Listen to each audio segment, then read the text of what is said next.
Está ya con nosotros el ministro de Obras Públicas, Romeo Rodríguez, a quien damos la más cordial de la bienvenida. Ministro, es un gran gusto. Sustancialmente, en la Asamblea Legislativa, cuando usted compareció, ¿qué fue lo que fue a contarle a los diputados? Sí, bueno, nosotros hablamos de todo lo que nosotros hemos trabajado como parte del Ministerio de Obras Públicas y parte de un gabinete que ha estado trabajando articulado en diferentes proyectos en beneficio de la población. Hablamos de los diferentes proyectos, por ejemplo el periférico Gerardo Barrios, que diferentes presidentes, vicepresidentes y exministros llegaron a poner diferentes primeras piedras y al final nunca les cumplieron a las familias del oriente del país. Nosotros en los primeros 100 días de gobierno pusimos la primera piedra, licitamos y adjudicamos ese proyecto. Ya se está construyendo la primera parte, que es una ampliación de carretera desde el desvío de Moncagua hasta el desvío del Obrajuelo. Ahí la vamos a ampliar la carretera a 4 carriles, se van a construir 3 pasos peatonales, diferentes obras de paso, y esa es una parte, porque al final el periférico Gerardo Barrios son 21 kilómetros de carretera que vamos a construir en el oriente del país. Ya licitamos las otras fases también, terminamos el diseño, porque el diseño no estaba terminado y aún así ellos llegaban a poner primeras piedras engañando a la gente, a todos los migueleños.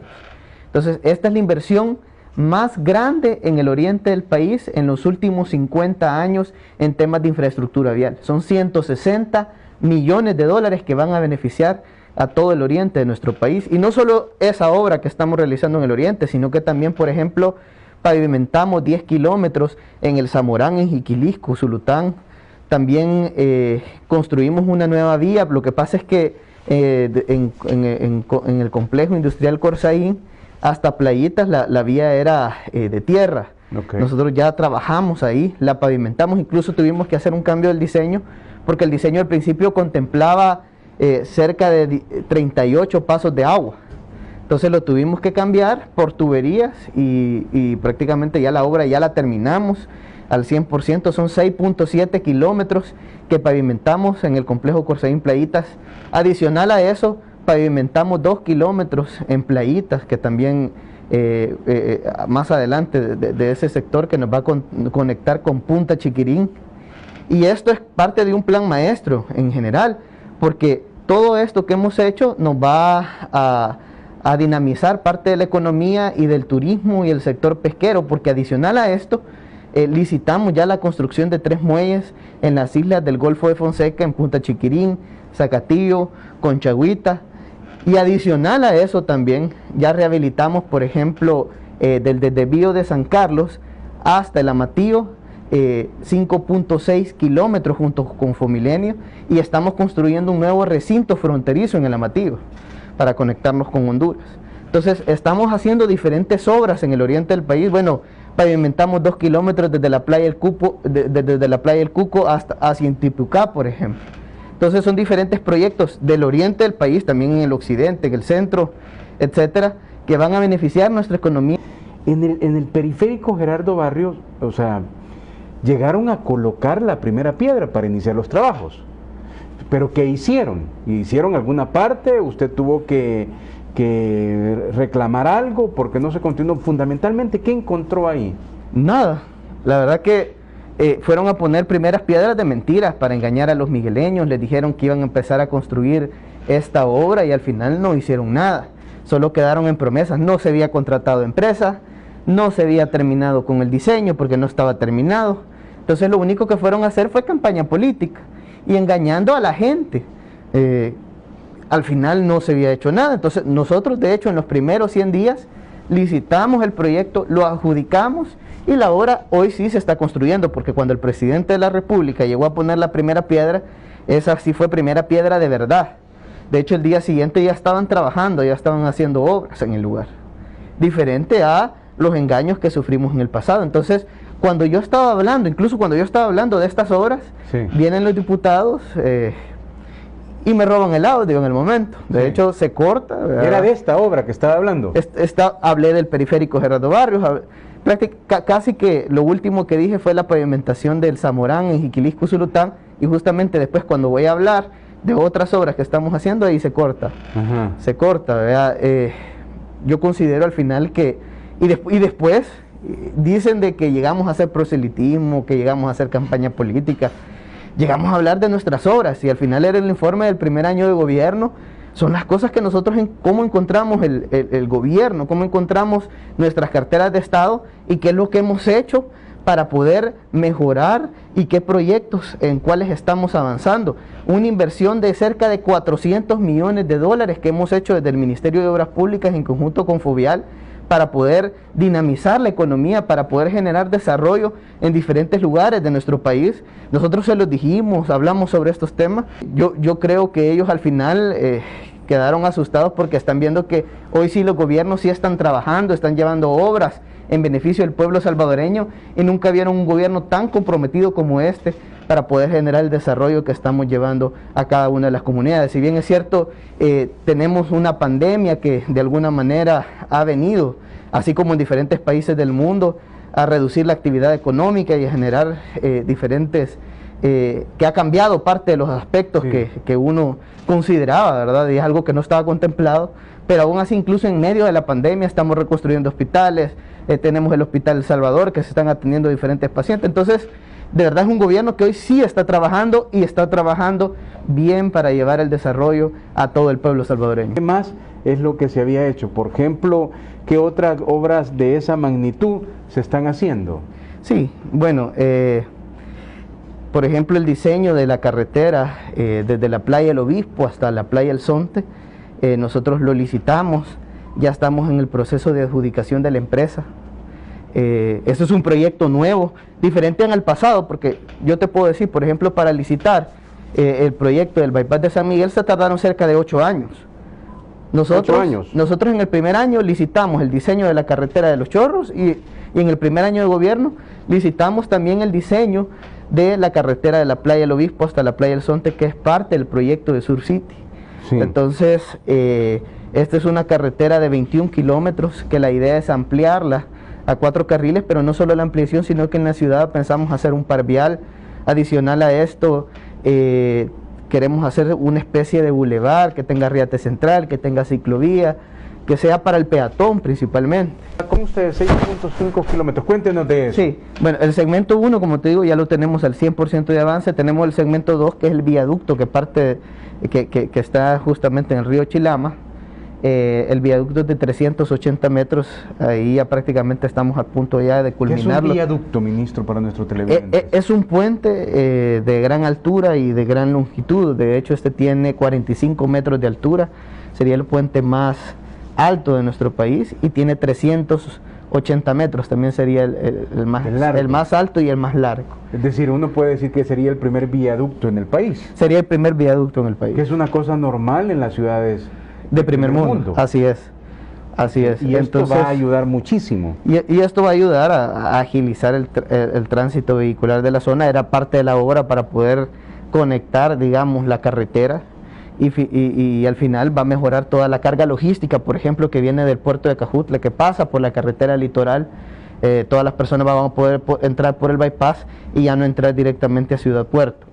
Y que cuando nosotros llegamos al gobierno, el segmento 3 estaba totalmente retrasado. De hecho, solo tenía un 18% de avance y al día 15 de julio la obra ya tuvo que estar terminada. Nosotros revisamos el proyecto, se le mandaron diferentes informes al exministro de Obras Públicas y de manera responsable hizo caso omiso a esto.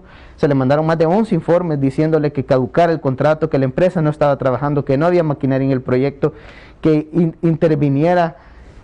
Hizo caso omiso, incluso de manera irresponsable. La empresa ¿Quién tenía... le mandaba estos informes? El administrador del contrato, el mismo técnico del Ministerio de Obras Públicas. Le entiendo perfectamente. La supervisión se la mandaba también al administrador, el administrador respondía, ¿verdad? Entre los argumentos que esgrimían para que no continuara, ¿cuáles estaban? Por ejemplo, se le adjudicó la obra en diciembre de 2017. En febrero de 2018 ya se le estaba pidiendo la caducidad del contrato. ¿Por qué? Porque la empresa tenía 6 meses para el diseño, ya habían pasado cerca de 2 y ni tan siquiera había comenzado. Es decir, ¿por qué se le estaba diciendo? Porque la empresa no tenía capacidad para ejecutar el proyecto. Exacto. La empresa se le adjudicó y no estaba trabajando, no estaban diseñando, no estaban realizando nada. Pasaron los 6 meses que tenía para el diseño y no tenía todavía terminado el diseño. Pasó un año y no tenía terminado el diseño. Y a pesar de eso le entregaron un anticipo de $5 millones de manera irresponsable, a pesar que le dijeron al ministro, al exministro de Obras Públicas, que caducara el contrato. Él hizo caso omiso a eso y a pesar de eso le entregó los $5 millones de dólares. ¿Cuánto era el porcentaje del anticipo? ¿Era el clásico 30% o el 10% de toda la obra, de estos 5 millones? Sí, bueno, en este caso más o menos andaba cerca de un 9%. ¿Un 10% del anticipo? Casi un 10%. Ok, ¿y qué sucedió luego? Se le entrega el anticipo, pasa el año 2018 prácticamente, porque... O sea, recibe el anticipo la empresa y no inicia nada. Y aún así no inicia nada. De hecho, cuando nosotros llegamos solo tenía un 18% de avance. Ok. Es decir, eso indica de verdad que en lugar de favorecer los intereses del pueblo salvadoreño, trataron de alguna manera de favorecer intereses particulares, intereses de ellos mismos, ¿verdad? Lo que tenían que hacer era lo correcto. Nadie se había enterado de esto hasta que nosotros fuimos a la Fiscalía General de la República e informamos de las diferentes anomalías que estaban sucediendo en el Bypass de la Libertad. De hecho, el proyecto estaba totalmente estancado en esa fase y tenía retrasos considerables en las demás. Ahora el proyecto nosotros ya lo licitamos, recuperamos de hecho el anticipo, ya licitamos el proyecto, ya se adjudicó y hay una empresa que está trabajando, tiene 7 meses para construcción y 3 meses para diseño, porque incluso tuvimos que darle tiempo para diseñar porque el diseño no estaba totalmente terminado. Ministro, la empresa, incluso la empresa que adjudicamos, de hecho, sí, en el primer mes ya nos entregó el diseño para que nosotros lo revisemos. Usted acaba de decir, o sea, recuperaron el anticipo, o sea, que la empresa reconoció que no había hecho nada y devolvió el anticipo. Tuvimos que reclamar las fianzas y todo, ¿verdad? Seguir el proceso legal, el mecanismo legal necesario, pero recuperamos el anticipo. Qué bueno. Y eso es justamente porque la empresa no había realizado las actividades que le competían, pero esto fue una responsabilidad de las administraciones anteriores, que no tuvieron que haber entregado el anticipo, que tuvieron que haber caducado en ese momento el contrato y no hicieron eso, sino que hicieron caso omiso a las sugerencias de los propios técnicos del Ministerio de Obras Públicas y al final los técnicos tenían razón. ¿Y sabes por qué tenían razón? Porque incluso ya hay personas que están ya en la cárcel porque cuando se adjudicó el proyecto, que esa es una de las cosas que también mencionaban, es que habían personas que no tenían títulos correspondientes al tipo de trabajo que iban a realizar. Y aquí hablamos de ingenieros con títulos falsos. De hecho, al adjudicar esta obra, colocaron diferentes personas que decían que eran ingenieros y no eran ingenieros. Entonces, de alguna manera hicieron esto para poder ser adjudicados. Entonces ya hay capturas por parte de la Fiscalía General de la República, quien está siguiendo toda la investigación respectiva. Eso le iba a preguntar. El Ministerio de Obra Pública, me imagino que ha sido objeto de requerimiento por parte de la Fiscalía para más información. ¿Cómo va a estas alturas ese aviso que usted presentó? Sí, cuando nosotros presentamos el aviso pasó un tiempo, ¿verdad?, para que ellos nos empezaran a requerir información, pero a cerca de 2 meses y medio, 3 meses, cuando nos empezaron a solicitar diferentes documentos, nosotros se los presentamos a la Fiscalía General de la República. Todo lo que nos ha pedido, todo se le ha entregado. Incluso formamos una comitiva técnica que ellos pidieron, peritos técnicos, evaluadores económicos también, entre otros, para poder hacer análisis del proyecto. Y estos peritos que no eran parte del proyecto, que no eran personas que estaban vinculadas en el proceso o en el proyecto del Bypass de la Libertad, sino que otras personas que no tuvieran vinculación con el proyecto, sí, se designaron a esas personas, realizaron todo lo que tenían que hacer, ¿verdad? Se le ha pasado toda la documentación a la Fiscalía General de la República correspondiente y esperamos que al final pero usted ellos que se ha avanzado. actúen. Esperamos que sí. Yo considero que ya al ver, por ejemplo, las primeras capturas, te da un indicio de que está avanzando, ¿verdad? Esperamos que no se queden solo con las personas, con la parte de abajo, sino que escalen hacia arriba sobre aquellos que tomaron las decisiones incorrectas en perjuicio del pueblo salvadoreño y en beneficio para sus propios intereses. Entonces, nosotros empezamos en la Asamblea Legislativa a hablar de todas estas cosas que encontramos, hablar también de las obras que estamos haciendo, como por ejemplo el Bypass de la Libertad, que era un proyecto abandonado, una Diego de Holguín 2, al final la rescatamos y estamos construyendo esta obra. A pesar de eso me quitan el audio. Incluso yo antes de pasar hablé con la persona de protocolo de la Asamblea Legislativa, sí, y nosotros antes de iniciar con cada uno de los discursos de la presentación de nuestros informes, les dijimos a ellos que si podíamos entregar todos los informes al principio. Sí. Entonces ellos nos dijeron que sí. Entonces todos los ministros entregamos los informes. De hecho el informe del Ministerio de Obras Públicas ya lo tenían los diputados desde el principio. ¿Se le entregó Entonces, usted ahí a Junta Directiva? Se les entregaron todos al inicio. Ok. Entonces le digo yo a la persona de protocolo, antes de pasar a dar mi discurso, le digo, mira, le digo yo, después de dar el discurso, tengo que ir a traer el informe y después dárselo, porque si no les digo ahorita que lo vayan a traer. Y me dice él, no, solo vas a pasar a dar tu discurso y después te regresas. Entonces, era la persona de protocolo de los diputados. Ajá. Entonces, bueno, decimos, incluso ahí estaban las personas de comunicaciones, de Secretaría de Prensa, los demás ministros, ¿verdad? El ministro de la Defensa también. Sí. Entonces, bueno, decimos, así vamos a hacer. Entonces, voy a dar mi discurso, hablo sobre los proyectos y las diferentes actividades que hemos hecho y que adicional, esa es una parte de lo que hemos hecho, ese es el primer año de gobierno. Damos el discurso, se termina el discurso, dicho y hecho, él nos dijo que no íbamos a entregar ningún informe y él me quiere, y de ahí me voy de regreso y él me quiere entregar un informe que no era el mío, que ni sé de quién era. ¿Solo para que hiciera la foto? Solo para que hiciera la foto. Pero lo peor es esto, vos conoces a los diputados que son políticos, etcétera. Es decir, ¿qué pasaba si ese documento no tenía nada?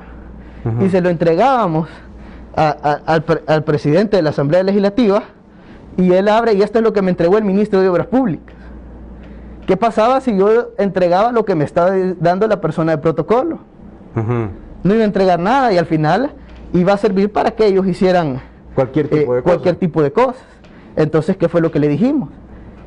Si quieren que lo entreguemos, porque ya nos había dicho usted que no, regrésennos los informes, regrésenme el informe para yo poder darles nuevamente el informe para la foto, porque lo que querían era la foto.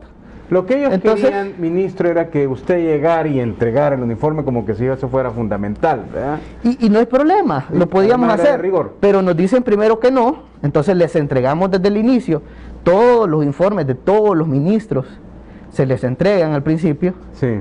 Todavía la persona del protocolo nos dice, no, solo van a dar el discurso y después se regresan. Pero en el momento, después de dar el discurso, cambian las reglas del juego. Y en el momento, cuando se termina el discurso, me quiere dar un informe que no es el mío. Que no sé de quién era. ¿Y qué le dice? Mire, tiene que entregarlo, le dice el de protocolo. Que tiene que entregarlo. Entonces le digo, está bien, pero voy a entregar el mío, no voy a entregar eso, porque eso no es mío. Por eso es que usted sube. Entonces por eso subimos, esperamos a que traigan todos los informes, llegan con una carretilla, bueno, al principio con una carretilla, después los agarraron las personas de la Asamblea Legislativa y nos las traen en nuestras manos. De hecho, yo subí un video en las redes sociales donde ellos mismos nos devuelven los informes para que nosotros se los volvamos a entregar. Entonces, ya cuando nos los regresaron, le entrego los informes que son, los informes correspondientes. No le iba a entregar algo que no era de nosotros. Quería preguntarle siempre sobre su cartera. El tema de los hospitales, esta primera fase que ustedes hicieron y que uno evidentemente lo puede ver, ahorita ya terminó. ¿Cuánto es lo que se hizo? ¿Cuántos hospitales fueron invertidos? Y fundamentalmente, ¿qué estribó esa inversión? Sí, bueno, nosotros hemos invertido cerca de 5 millones de dólares en la primera fase de intervención de toda la red pública nacional. Y de 2 hospitales también del Seguro Social que también los intervenimos para poderlos tener disponibles para atender diferentes pacientes, ya sea de COVID-19 o pacientes que necesiten algún tipo de tratamiento adicional. La primera intervención constaba en poner equipos de aire acondicionado, invertimos cerca de $1 millón en equipos de aire para los diferentes hospitales de nuestro país. Adicional, también mejoramos los sistemas eléctricos, ampliamos la capacidad hospitalaria, colocamos diferentes áreas nuevas de atención de pacientes, quirófanos, 256 camas de hospitalización general, 157 camas UCI adicionales a las que ya estaban funcionando, que según el Ministerio de Salud eran cerca de 30 funcionales, a pesar que nominal te pueden decir que habían más, pero habían 30 funcionando. Nosotros habilitamos, además de esas 30 que ya estaban, 57 camas UCI adicionales para atender pacientes de COVID-19 principalmente, más las 256 camas de hospitalización general para atender también pacientes de COVID-19 en toda la República Nacional. Eso solo en la reconstrucción, mejoramiento y ampliación de la red hospitalaria. Colocamos pasillos, área de triague para, principalmente para emergencias y que puedan catalogar el nivel de cada paciente, así tiene que entrar ya en cuidados intensivos, cuidados intermedios, cuidados leves, ¿verdad? Entonces, habilitamos diferentes sectores, de hecho, bancos de sangre, en diferentes espacios que nosotros habilitamos es donde se están donando actualmente el plasma. Son espacios que desde el Ministerio de Obras Públicas los trabajamos para tenerlos disponibles justamente para el momento de la pandemia de COVID-19. Entonces, hemos previsto como gobierno todo este tipo de situaciones porque sabemos en la precariedad y en el abandono en la cual dejaron toda nuestra red pública nacional.